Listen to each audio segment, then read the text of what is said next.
ասում գիտեք, ասում են Սամվելը աուտիզմ ունի, ասես ժպիտով ես, ինքը ասած մի անգամից ֆրած ու ինձ ասած գիտես ո՞նց ես այդ բառը ասում։ Ես ատում եմ աուտիզմը իրականում։ Եվ դա դժբախտություն է, բայց ես ով եմ, որ չհամակերպվեմ այդ աուտիզմի հետ։ Մասնագետները շատ առումով նայում էին իրար վրա։ Իրանց համար այդ ամեն ինչը հարցականներ էր, իսկ ես այդ հարցականների հետ չեմ կարող ապրել։ Ես 12 տարի վախ եմ հաղթահարել։ Այն ծնողները, ովքեր հիմա այս փորձառության մեջ են, ովքեր նոր են բախվել խնդրի հետ, ես պետք է իրանց ասեմ, որ իրենք չկոտրվեն։ Եթե իրենք կոտրվեն, այս հասարակությունը այդ երեխային բառից բուն իմաստով ոչնչացնելու է։ Ես այդ բառը չեմ վախենում ասեմ։ Դուք ծնողներդ, դուք առաջինը պետք է լինեք ձեր երեխայի մասնագետը։ Նախ սկսում ես գիտակցել, որ Ընտրության հարցը դա ամենակարևորը երեխաների հետ ունենալն է։ պատմի, ինձ շատ հետաքրքիր։ Հատուկ պատմություններ։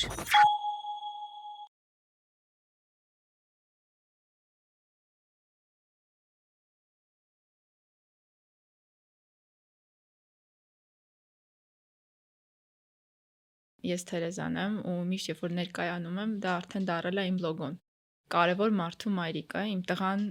հենց այդ տիտղոսն էլ ունի, մի քիչ ամպագորգոր անջում, բայց այդպես է, դա տիտղոս է ու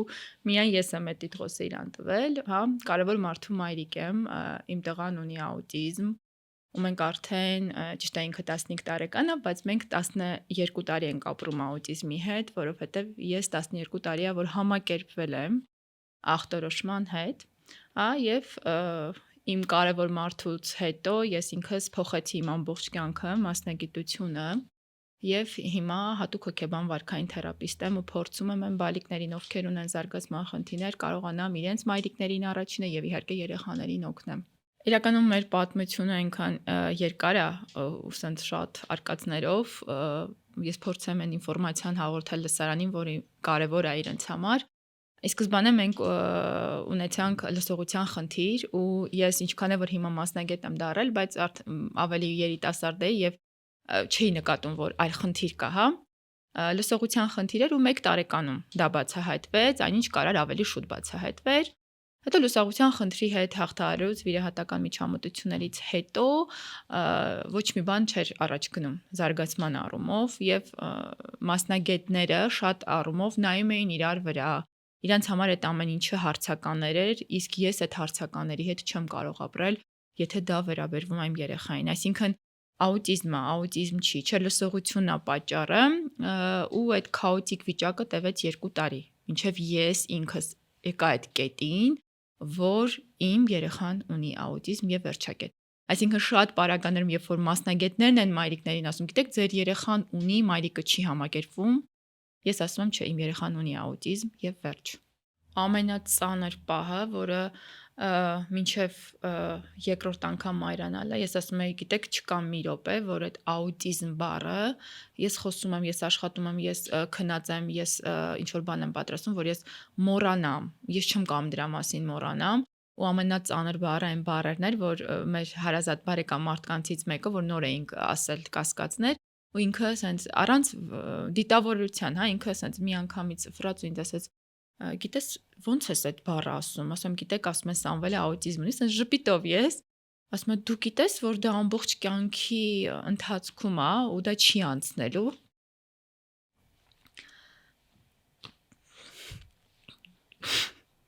Ես вообще չեմ ուզում, բայց չգիտեմ ինչ եղավ այդպես։ Да всё։ Всё։ Ասես ոնց է, այդ ամբողջ կյանքի համար է այդ բառերը, ամբողջ կյանքի համար։ Ու էլ աուտիզմը ինչա, մասնագիտորեն հասկանալ, որպես ծնող քո երեխայի խնդիրները վերլուծել չէ։ Ամբողջ օրը աուտիզմը ամբողջ կյանքի համար է։ Դա մինչև կյանքից վերջ հիշելու եմ, բայց երևի այդ բառերը ինձ պետք էին, որ ես սթափվեի, որ ես վերջնականապես գա այն կետին, որ ես պետքա ապրեմ դրա հետ։ Եթե այլ մարդիկ ավելի ծանր հիվանդություն ունեցող մարդիկ իրենց երեխաների կյանքին վտանգ սպառնացող ապրում են դրա հետ, ամեն օր մտածելով որ վաղը կարող է երեխայի համար չլինի, ուրեմն ես ով եմ, որ չհամակերպվեմ այդ աուտիզմի հետ։ Ու իրականում ես շատ մամաներ, հա, այսօր շատ մամաներ են սոցիալական հարթակներում ակտիվ, փորձում են իրենց կյանքը ինչ որ այդ ձևով փոխարինել, հա, ու երբ որ ասում են, հա, ես սիրում եմ աուտիզմը, հա, աուտիզմը դա դժբախտություն չի, ես ատում եմ աուտիզմը իրականում։ Եվ դա դժբախտություն է, բայց էդի եթե քո երեխային ա վերաբերում, դու պետքա մոռանաս խնդիրների մասին, մոռանաս, որ դա կարա քո կյանքի վրա շատ լուրջ ազդի, հա, ընդհուպ մինչև բերի շատ լուրջ հոգեբանական խնդիրների, պետքա քայլես ապրես, այլ տարբերակ չկա։ Ես միշտ տիպիկ բալիկների, մայրիկներին ասում եմ, երբ որ իրանք այսինչ մի վարքը, այսինչ մի ճգնաժամային շրջան ա գալի, իմ ընկերուները արդեն վախենում են տենց բաների մոտ քննարկեն, երբ որ ասում տեսեք, յուրաքանչյուր խնդիր, որ դուք ձեր երեխայի հետ բախվում եք, դուք ունեք ընտրություն։ Այս սա այսպես չեղավ, մենք կփոխարինենք, մենք կսպասենք թեկուզ։ Մենք չունենք այդ ընտրությունը, մենք դրա հետ ապրում ենք։ Եթե սա է, մենք պետքա ապրենք այս վարքի հետ, մինչև հասկանանք վարքը իրան արեց եւ մենք պետքա փոխարինենք այլ վարքով։ Դուք ունեք միշտ ընտրություն, դուք ունեք միշտ մտածելու, որ շուտով դա անցնելու է։ Այ հենց դա ձեզ մոտիվացիա է տալի, որ դուք այս թեթև խնդիրները չդարձնեք տենց լուրջ խնդիրներ։ Իմ տղան իմ համար հենց ինքը այդ մոտիվացիան ա եղել։ Ես մի վարքյան, ինչքան է որ ատում եմ աուտիզմը, մի վարքյան, եթե ես իմ աչքերը փակել եմ, ասել եմ, տեսնեք, եթե ինձ ընտրություն տրվեր նորից մայրանալու, ես կընտրեի իրան միանշանակ։ Եթե ես իրան հիմա այս կերպարով ճանաչել եմ, ընդունել եմ, անկախ նրանից, որ ինքը իմ սոցիալական կյանքը շատ դժվար է դարձնում, ես էլի ընտրելու եի իրան, ու սա այն ամպագորգոր բառերը չեն, որ ես ուզում եմ փոխանցեմ այն լսարանին, որը լսել է, դա իրականությունն է իմ։ Ու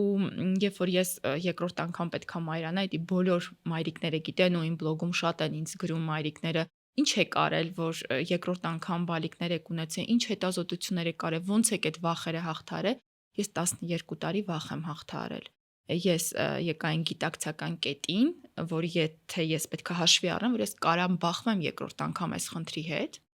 ես պատրաստ եմ դրան, ես ամեն ինչ տվեցի իմ Աստծուն ու ես հասկացա, որ ես գնում եմ այդ քայլին գիտակցաբար ու փառք Աստծո լինելով մասնագետ, փառք Աստծո, ամեն ինչ Աստծո ձեռքերում է ու ամեն ինչ լավ է։ Այ երկրորդ մոտիվացիան այդ իմ երկու զույգ բալիկներն են, որոնք իմ կյանքի են կետը, որ եկել էր արդեն ինձ պետք էր լիցքավորվել ու ինձ շատ անգամ ասում են, այ դու ոնց ես գտնում, ինձ ոչ մի մարդ չի կարա հանգստացնի, երբ որ ես գալիս եմ այն մի կետին, որ արդեն այդ պատն է, հա, որտեղ անդադ այդ պատը քո հետ է, ինձ ոչ մի հարազատ մարդ, մտերիմ մարդ, ոչ մի բան չի կարող հանգստացնել, ես պետքա լուծումը միշտ գտնեմ ինքս։ Դա ինչ որ երևի խառնվածքի հարց է, բնավորության հարց է միգուցե, այ 12 տարի, պատկերացնում եք ինչքան ժամանակ է ես պայքարել եմ երկրորդ անգամ մայրանալու։ Խնդիրներ են առաջացել արհեստական, չունենալով ոչ մի լուրջ խնդիր,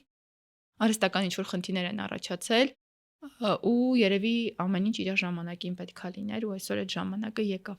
Ինձ թվում է յուրաքանչյուր մարդ երբ ինչ որ տարիքի է հասնում, շատ բան փոխվում է։ Իմ մոտ շատ ֆիլտրվել են մարդիկ։ Ես շատ նեղացրել եմ շրջանակը շփման։ Այսօր մենք գիտենք, հա, առօրյայում, հա, երբ որ դու նույնիսկ Instagram-յան հարթակում ես ակտիվ, դու գիտես այդ ամեն ինչ ինչքան շինծու է, ինչքան արհեստական է։ Ես չեմ կարողանում մտնեմ դրա մեջ։ Ինչքան է փորձում եմ մի փոքր այդ ինտրիգը պահել շփման առումով, չեմ կարողանում։ Մարդկանց հետ այդ արհեստական շփումը ինձ կարող է շատ ցավացնել։ Ու ես շատ եմ այդ շրջանակը նեղացրել։ Շատերի համար միգուցե իմ վարքը տարօրինակ է հնչում են մարդիկ, ովքեր իմ հետ շփվել են, հիմա չկա այդ շփումը, կամ ինչ որ շատ սառն է, հա։ Շատ եմ նեղացրել, որովհետև ես իմ համար շատ կարևոր են մարդիկ։ Մարդկանց մեջ մարդ տեսնելը շատ կարևոր հատկություն է ու ես չեմ կարողանում այդ փոխարինեմ ու չեմ էլ ուզում, որ դա իմ մեջ որպես սկզբունք փոխարինվի։ Սամվելի հետ աշխատանքային հարցում ես շատ բաներ կփոխեի, շատ։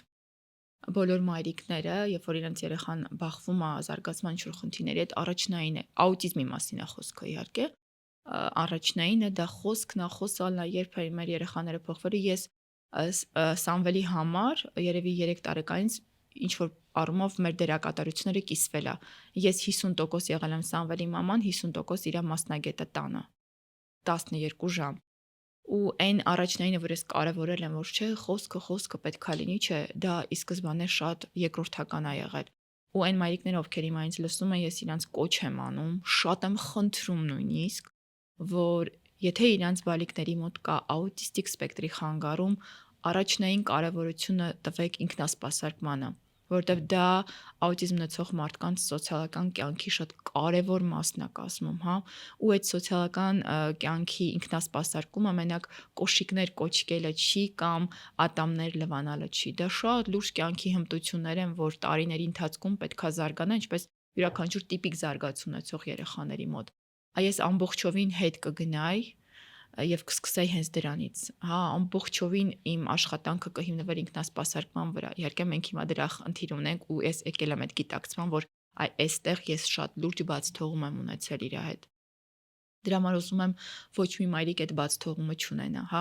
որտեվ առաջնայինը յուրաքանչյուր բնագավառում, յուրաքանչյուր խնդրի դեպքում մենք առաջնայինը թիրախավորում ենք մարդու կյանքի հմտությունները, կյանքի որակը, որ չտուժի դրանից։ Եվ ինքնասպասարկման հմտությունները դրանք ամենակարևորն են։ Այդտեղ իմ բաց թողումը շատ մեծ է։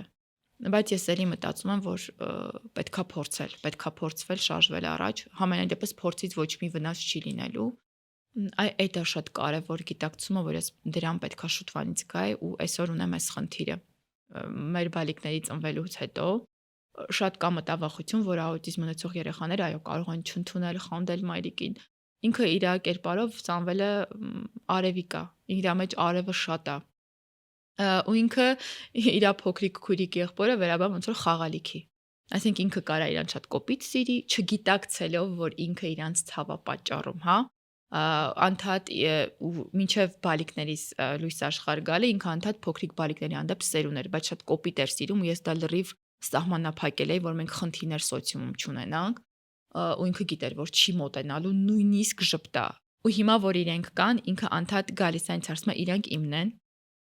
Ասում եմ, հա, բայց ասում եմ, նենց ամբողջությամբ չվերցնես։ Դեռ շատ տառապանքի, շատ ճարճարանքի միջոցով եմ իրանց լույս աշխարհ բերել, կատակա դա իհարկե։ Հա, ինքը նույնիսկ իմ համար է ուրախ։ Երբ որ ես գրկում եմ,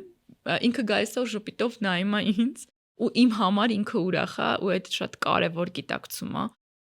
Ու ես չեմ կարող բառերով ապացուցեմ ինչ եմ ես զգում, որ երբ որ իրանց գրկում եմ։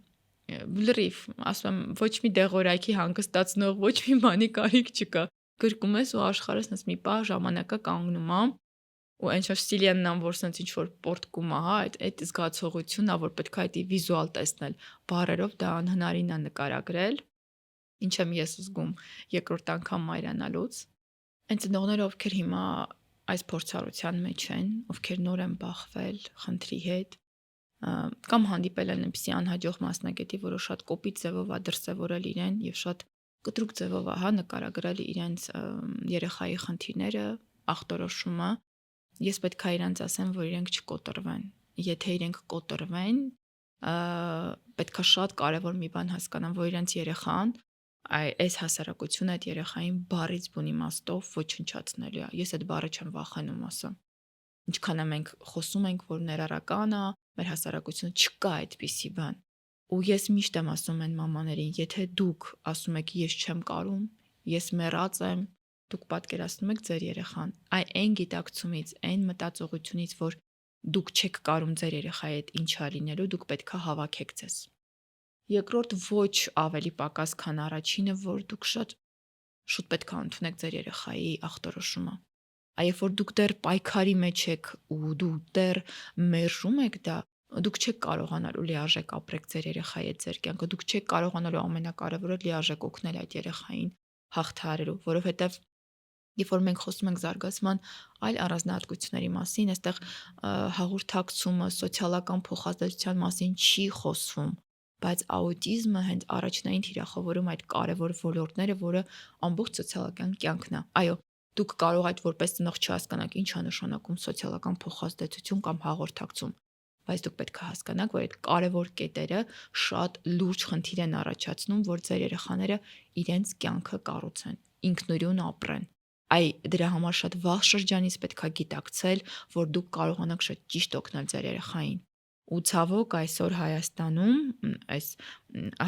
աշխատանքը, զարգացնող աշխատանքը շատ է հիմնված խոսքի զարգացում, հաղորդակցումներ է իհարկե կարևոր, խոսքը, հա, խոսք ու այդ կարևոր կետերին, հա, թե ոնց պետք է դա անդրադառնա երեխայի վրա, դա շատ է բաց թողնում։ Դրա համար ես ասել եմ, դուք ծնողներդ, դուք առաջինը պետք է լինեք ձեր երեխայի մասնագետը։ Եթե դուք չհասկանաք ձեր երեխայի խնդրից, կներեք, մասնագետների 80% իրանք չեն կարողանում իրենց խնդրի հետ հասկանան, աշխատեն, երեխան մի փոքր վարք ունենում, իրենք արդեն չեն կարողանում աշխատեն։ Գիտեք ինչն էր սարսափելի իմ մամայության մեջ, ինչքան է որ ես անփորձ էի, այն գիտակցումը, որ ես ամեն օր պետքա դուռը թակեմ ինչ-որ մասնագետի ու իմ երեխայի վերաբերվող հարցերը տամ ու անընդհատ սպասեմ, որ ինչ-որ X մարդ մասնագետ ինձ պետք է այդ հարցերի պատասխանը տա, չէր կարա այդպես լիներ։ Իմ համար դա անթույլատրել էր։ Ու թող բոլոր մամաները իմանան, որ ես իրենց կոչ եմ անում դարեք մասնագետ։ Մի դարեք մասնագետ, բայց կրթվեք։ Այդ կրթությունը ձեզ պետքա, որ դուք կարողանաք ձեր երեխաներին օգնել։ Okay, դուք մեկը իրավաբան է, մյուսը բժիշկ է, մյուսը մատնահարդար է, դուք ձեր մասնագիտությամբ աշխատեք, բայց կրթվելը մասնագիտություն փոխելը չէ։ Այո, ես փոխել եմ իմ մասնագիտությունը, որտեղ ես եկել էի ընկետին, որ ես ուզում եմ աշխատեմ։ Դա ինձ պետք է, դա իմ ինչ որ մասը լրացնելու է, այդ ինձ էներգիա է փոխանցելու։ Դուք մի փոխեք ձեր մասնագիտությունը, բայց կրթվեք։ Կրթվեք, որտեվ առանց կրթության դուք չեք կարողանալու հասկանալ դուք ինչի հետ պետք է աշխատեք ձեր երեխայի։ Թեկուզ ես գիտեմ, որ ես իմ բառերից հետո չեն գնալու մայրիկներից շատերը կրթվեն, բայց գոնե մասնագետների հետ քննարկելուց, խոսելուց շատ կարևոր է, որ դուք հենց թիրախավորեք, որ մասնագետներն ինքնասպասարկման հմտությունների վրա երեխաների աշխատի, որովհետև դրանից կախված է ձեր երեխաների հետագա կյանքի որակը։ Ես գիտեմ, որ ինչքան է որ ես ապրում եմ պատի հետ, ինչ որ ասացի հաղորդման սկզբին, այդ պատն էլ իր լուսավոր կետը ունի։ Այս ամբողջ պատմության մեջ իմ լուսավոր կետը իմ բալիկներն են։ Միգուցե եթե ես երկրորդ անգամ չմայրանայի, շատ լուրջ հարցեր առաջանար իմ մեջ, որովհետև շատ էր պայքարը, շատ դժվար էր, աուտիզմ ու պայքարել երկրորդ անգամ մայրանալ, հաղթահարել վախերը, իսկ այդ վախերը այնքան պարզ են հնչում, բայց դրանք շատ ահավոր սարսափելի են, բայց այս ամբողջ պատմության մեջ դրականը ու լուսավորը դա իմ բալիկներն են, առաջինի իմ Սամը, ես միշտ ասել եմ, որ ինքը իր տեղը ունի ու այդ ոչ մեկ չի կարող այդ տեղը զբաղեցնել երբեք, եւ իհարկե իմ